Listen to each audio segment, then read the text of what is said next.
Muy buenos días. Hoy estamos nuevamente en un nuevo episodio, el episodio 3 de Contracorriente. Y según lo que podéis ver, me acompaña solamente Sandra. Y estamos echando muchísimo de menos a nuestra compañera Yurani, que no ha podido acompañarnos en este episodio, pero que esperamos que esté para el siguiente. Hoy, Sandra, vamos a hablar de un tema que casi nadie habla, ¿no? Que la Biblia es verdad que no ofrece mucha información de ello, pero que también es bastante importante. Es un tema donde podemos aprender muchísimas cosas, ¿vale? Y es necesario que tratemos de ellos, ¿no? Entonces, hablaremos de la niñez de Jesús, ¿no? Entonces, ¿qué nos dice realmente la Biblia sobre la niñez de Jesús? ¿Qué podemos aprender de la niñez de Jesús? Pues como bien has dicho, en la Biblia no hay mucha información, hay pequeños textos que mencionan la niñez, pero es verdad que hay una serie de libros que sí que lo mencionan, por ejemplo, La conducción del niño, El deseado de todas las gentes, donde cogen estos versículos y los amplían un poquito más. Por ejemplo, cuando comienza la llegada de Cristo aquí en este mundo, cabe recalcar que no fue con las comodidades o los lujos que otros niños han tenido pues la fortuna de tener, sino que llegó en condiciones muy sencillas, humildes. Por ejemplo, lo primero, ¿no? Lo primero, por ejemplo, Cristo viene a este mundo y nadie lo sabe. Estaba profetizado, pero nadie ahora se ha percatado en ello. Y cuando los ángeles van, ¿no?, a ver la tierra, o sea, lo están esperando con alegría, pues no. Y lo único que ellos pues logran ver es cuando los pastores en la oscuridad están ahí pensando en las profecías, y a ellos es a quienes les dice, por ejemplo, el texto de Lucas 2:14: Gloria a Dios en las alturas y en la tierra paz, buena voluntad para con los hombres, porque ha nacido el Mesías. Y claro, estos pastores se alegran muchísimo, se levantan y van a donde les ha dicho los ángeles. Y cuando van es cuando encuentran al pequeño, ¿verdad? Y lo primero que ven es que el pequeño está en un pesebre, envuelto en mantas y en una situación muy sencillita. ¿No es bonito? La verdad es que sí, es bonito y hay como muchas lecciones de eso, porque el Hijo de Dios, ¿no? El dueño de todo, Señor, Creador, ¿por qué decide venir a ese mundo en un pesebre? O sea, pudiera haber elegido otras partes, ¿no? Mejores lugares, es el rey, es el Hijo de Dios, o sea, es como que nos da una lección de humildad realmente, de que a pesar de que tengo todo, mirad, es como que también empatiza con nosotros y a los pobres. Como que yo le siento muy cercano a este Dios, ¿no? Y me parece que es una oportunidad para las personas pobres, ¿vale? Sí, estoy totalmente de acuerdo. La primera lección, como bien has dicho, la humildad que es súper importante. Y luego también, o sea, María y José pues eran unas personas sencillas, no tenían muchos recursos. Cuando el niño fue pasando los días, como Moisés lo dijo en la ley, el niño tenía que ser circuncidado a los 8 días, pero también luego tenía que ser presentado al templo, 40 días después del nacimiento. Y como vemos, en Lucas también se menciona esto, es que lo que ellos llevan pues son 2 palomitas. Y era lo más humilde que la gente podía presentar cuando no tenía condiciones, porque otras personas pues podían presentar animalitos más grandes, porque tenían más recursos, pero ellos no tenían tanto. Entonces por eso con esto, con lo poco que podían dar, pues presentaron así a Jesús.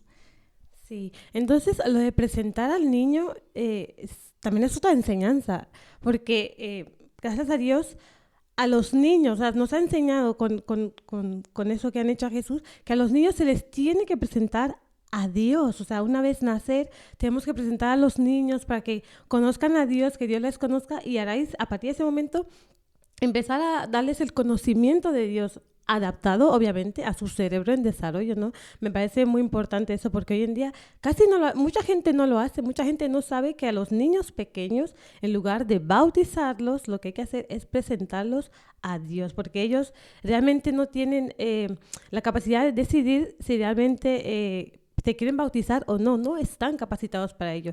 Pero Dios sí dice que hay que presentar a los niños y es importante que María, ¿no?, obedeció muy bien todas las instrucciones de Dios y el niño creció conforme a la voluntad de Dios. Eso me parece muy importante, ¿no? Sí, de hecho, te quiero también mencionar que esto también es una enseñanza, porque si pasa en el Antiguo Testamento, sobre todo en la parte de Éxodo, cabe resaltar que los primogénitos varones eran apartados, ¿no? Sí. Para que sean santificados para servir a Dios. Sí. O sea, eran como los sacerdotes de la familia y tenían una gran misión. No quiero caer en lo de... Después esto se pervirtió y se dijo, pues el primer hijo tenía que ser cura. No, yo no hablo de eso. No, hablo de que el primogénito era consagrado para Dios. Sí. El primogénito varón. Y en este caso Jesús, por eso también fue presentado. O sea, cabe destacar que, como bien has dicho, María y José cumplieron muchas cosas de las cuales estaban profetizadas, sí, pero también intentaron hacer lo mejor que pudieron. Y también en uno de los libros se menciona que el sacerdote que reciba a Jesús para presentarlo, lo recibe como un niño más. Es que sí, es un niño más. La gente realmente no se preparó para él, ¿no? Entonces, pues es un niño al que han traído al templo y pues nada, a hacer lo que se tiene que hacer. No vieron fuegos artificiales ni nada. Un niño más, común. Exacto, tal cual. Y te choca, ¿no? Es como, a ver, que habéis estudiado mucho, habéis aprendido y cómo no lo veis. Pero bueno, lo bueno es que entre la gente que habían dos personas, dos profetas. Simón, si no me equivoco, a ver un momentito, perdón, en Lucas 2:33 pone Simeón y también estaba Ana. Pues ellos, cuando vieron a Jesús, profetizaron sobre él. Es decir, Simeón, por ejemplo, llevado por el Espíritu Santo, y esto lo pone en Lucas, sabía que no podía morir hasta no conocer al Mesías. Y cuando vio a Jesús, lo sintió y dijo, ya puedo morir. Sí, qué bueno, eso es muy importante, ¿no? Al menos hubieron dos personas que se dieron cuenta de lo que estaba pasando ante sus ojos, ¿no? Y otra cosa que nos mencionan en Lucas 2:40 es que el niño crecía y se fortalecía y se llenaba de sabiduría y la gracia de Dios era con él, ¿no? Una cosa que me llama muchísimo la atención es que en ninguna parte nos muestra que Jesús recibió la educación de los escribas, de los rabinos, ¿no? De hecho, más adelante en su ministerio, que veremos más adelante en otros episodios, vemos cómo sus enseñanzas chocaban con las enseñanzas de los escribas, pero porque los escribas siempre, o sea, los fariseos siempre eran como muy tradicionales, habían dejado la misericordia, el amor, ¿no?, al prójimo, hacer las cosas conforme realmente las enseña Dios, ¿no? Y entonces el niño crecía y se fortalecía y tenía como sabiduría. Y por eso muchas veces cuando él enseñaba se preguntaban, ¿y este cómo sabe tanto si no ha recibido educación? Entonces llegamos a la conclusión de que María tuvo una labor impresionante, ¿no?, en lo que viene siendo la educación de Jesús. Sí, es que justo es eso. A veces pensamos que los pequeños pues van creciendo, se van desarrollando, les vemos así bien, jugando y tal, y decimos, qué bien, crece sano. Pero realmente no es así. Y María fue muy consciente de la gran importancia que iba a tener su desempeño como maestra, porque la primera maestra de Jesús fue su madre. Y cabe destacar que ella le enseñó los textos antiguos tal cual, cogidos, es decir, no fue procesado por otra mente, sino que ella cogía los textos y se los leía y curiosamente, Jesús leía sobre lo que él ya había dicho, ¿no? O sea, sí, eso es bastante curioso, es como que vino como un niño para aprender realmente lo que dijo en un pasado, ¿no? Y eso me lleva también al Éxodo, cuando Dios les dijo, o sea, después de todo Dios les dijo, todo lo que ha pasado aquí, lo vais a tener que enseñar a los niños de generación en generación para que tengan conocimiento, para que me conozcan, obviamente adaptado a ellos. Y a los niños se les enseñaba de una forma oral, porque obviamente no sabían escribir y se sabían las cosas de forma oral, ¿no? Tal es el caso de, no sé si sabes, en Deuteronomio 6, de 4 a 6, está el Shema, que en el judaísmo lo dicen mucho, que es, escucha Israel, Jehová, tu Dios, Jehová, uno es. Pues lo saben todos ellos, es como que lo iban aprendiendo, ellos ponían muchísimo interés en lo que era la educación de los niños. Y a eso, a lo que vamos es que los padres realmente tienen muchísima responsabilidad en la educación de sus pequeños, porque como dice la Biblia también, instruye al niño en su camino y aun cuando fuere mayor, cuando fuere viejo, no se apartará de él, ¿no? Y vemos que María tuvo muchísima responsabilidad en ese sentido al traspasar el conocimiento y las escrituras a Jesús, o sea, de una forma que no fue procesada como tú has mencionado antes, ¿no? Porque los escribas, los fariseos ya habían como manipulado mucho el sentido de las cosas, ya habían perdido ese amor al prójimo, ya no, ya les carecían de ese sentimiento de hermandad. Realmente es como que hacían las cosas simplemente porque estaban escritas y ya pasaban del prójimo, veían a los leprosos o se sentían como muy superiores. Y Dios, Jesús, no hacía nada de eso, ¿no? Jesús se acercaba a las personas, hablaba con ellas, les ofrecía su cariño, su atención, intentaba ayudarles en la medida de lo posible y le criticaban muchísimo por eso, ¿no? Sí, de hecho, o sea, en esos momentos la niñez se consideraba hasta los 12 años, ¿no? Y podemos decir, bueno, es que claro, Jesús, bueno, vale, le criaba a su madre, le daba los textos bíblicos, pero crecía en un ambiente sano. Y no es así, no fue así para nada. De hecho, si vamos más adelante, ¿no? Cuando le van a la noticia a Natanael que hay un Mesías que está hablando, él les dice, ¿no? ¿Qué puede salir bueno de Nazaret, no? Entonces, en cierto modo, nos da una pista de cómo era la situación allí y la verdad es que no era buena. Podemos mencionar muchos lugares, yo creo, en los cuales pues, no hay un ambiente sano para los niños, tanto en la forma de expresarse de los adultos, chismes, malas palabras. Pues Jesús también esto lo vivió en su niñez y esto también le podría haber perjudicado, ¿no? En su forma de desarrollarse.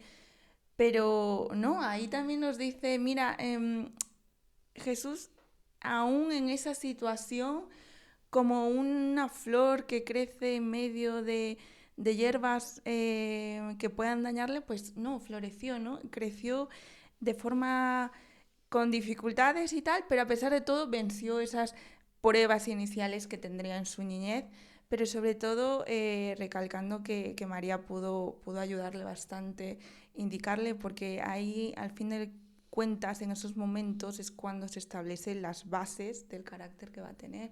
Si al niño pequeño no le enseñas los límites o cómo debe de realizar las cosas en esas edades, luego no, ya es muy complicado porque Sí. su mentecita se va formando.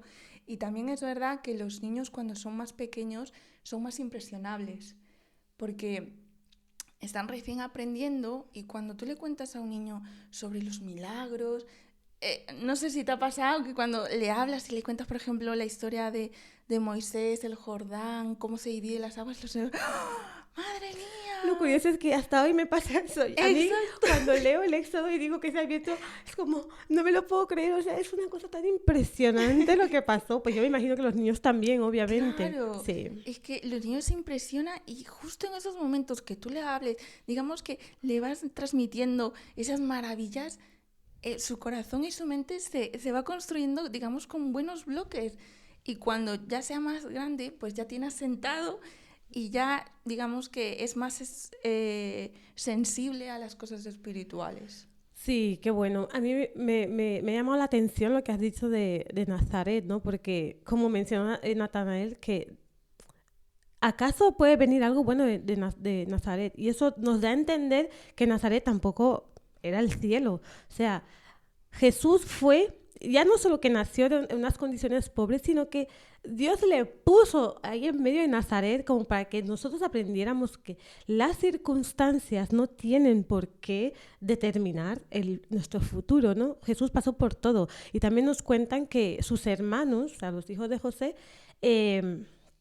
estaban más del lado de los fariseos cuando se cuestionaban la forma de la que actuaba el niño y veían que el niño los confrontaba con un escrito está, iban a María y era como, ay María, es que tu hijo no se sabe de dónde ha sacado esas costumbres, lo que está diciendo, no sé qué y tal. Y los hermanos de Jesús les apoyaban a los fariseos. O sea, que Jesús realmente estaba en un entorno donde tenía todo en contra, pero aún así se mantuvo fiel, ¿no? No pecó en ningún momento, fue muy piadoso. O sea, tenemos mucho que aprender de Jesús. Tal cual, tal cual. Y también ya un último punto, diría la importancia de la naturaleza. Porque es verdad que su madre le leía los textos, intentaba transmitirle, pero también le llevaba a ver la naturaleza. Y esto, digamos que tuvo los dos libros, ¿no? de aprendizaje, la Biblia y la creación. Y él podía ver directamente pues cómo volaban los pajaritos, cómo se relacionan las personas entre ellas, el árbol, cómo crecía. Y esto también es súper importante para nosotros también, que ya somos adultos, es súper importante que vayamos a la naturaleza, veamos, meditemos allí, porque encontraremos sonidos, paz. Esto también yo creo que es súper importante. Sí, la naturaleza siempre es muy bueno para desconectar, para conectar con Dios también, ¿no? Yo amo la naturaleza. Es que cada vez vamos menos a la naturaleza, pero es que cuando vamos se agradece muchísimo, ¿no? Y ya por último, algo que sí quería mencionar, que me pareció interesante que leí en el libro del Deseado de todas las gentes, que realmente si no tenemos mucha información en la Biblia de la niñez de Jesús es por una cosa, porque este niño fue criado apartado de todo tipo de estímulos, de forma que no se recogen muchas cosas de su infancia porque ese niño fue criado de una forma que no estaba muy expuesto a todos los estímulos que, por ejemplo, hoy en día tenemos, ¿no? Y eso es muy importante, sobre todo hoy, porque estamos, saturados de muchos estímulos. Los niños desde pequeños ya les pones un móvil delante, ya la tele, ya la tablet, ya el no sé qué, ya el no sé cuánto, ya no parecen niños. Es importante que cuanto menos expongamos a nuestros niños, que les enseñemos, como tú dijiste, le llevamos a la naturaleza, que tengan contacto con lo que es natural, será mucho mejor para ellos, ¿no? Y me pareció muy importante, sobre todo para los que vivimos en estos días, porque de verdad hoy ya lo importante ya no es conectar, lo importante es buscar momento para desconectar. O sea, Dios mío, incluso los niños todos están conectados, no se puede. Y su cerebro, pues como son niños, hay cosas que les llaman muchísimo la atención, ¿no? Que es el sonido, el movimiento, la luz, y son las tres cosas que hay en las pantallas. A los que les damos las pantallas hay gente que sí, a sus hijos los calman con pantallas. No puede ser. Esto no puede ser, no podemos educar a nuestros hijos así, ¿no? Y me parece muy importante. A pesar de que no se habla de eso en la Biblia, es preciso que aprendamos de que igual no hay tantos textos porque el niño no fue tan expuesto, pero a pesar de todo, menos mal que tenemos libros que nos cuentan un poquito, ¿no? Y podemos hacernos ideas de, como tú mencionabas, cuando nació, las condiciones, la humildad, su educación, todo lo que hemos estado hablando en este episodio, ¿no? Sí. Pues eso, que hemos llegado al final de este episodio y esperamos que hayáis aprendido sobre la niñez de Jesús, sobre las cosas que podemos aprender. En el libro de Lucas tenemos información, nos hacemos una idea de cómo le educaron, y los padres, importante que tomen la responsabilidad de educar a sus hijos en los preceptos de Dios, ¿vale? Como Dios ha mandado, porque los niños son inocentes y son el resultado de lo que nosotros, los padres, les damos. Así que esperamos que hayas aprendido y esperamos veros en nuestro siguiente episodio. Hasta luego. Porque se agitan las naciones, porque conspiran en vano. Se levantan reyes, se rompen cadenas, quieren sacudirse su mano, pero el que reina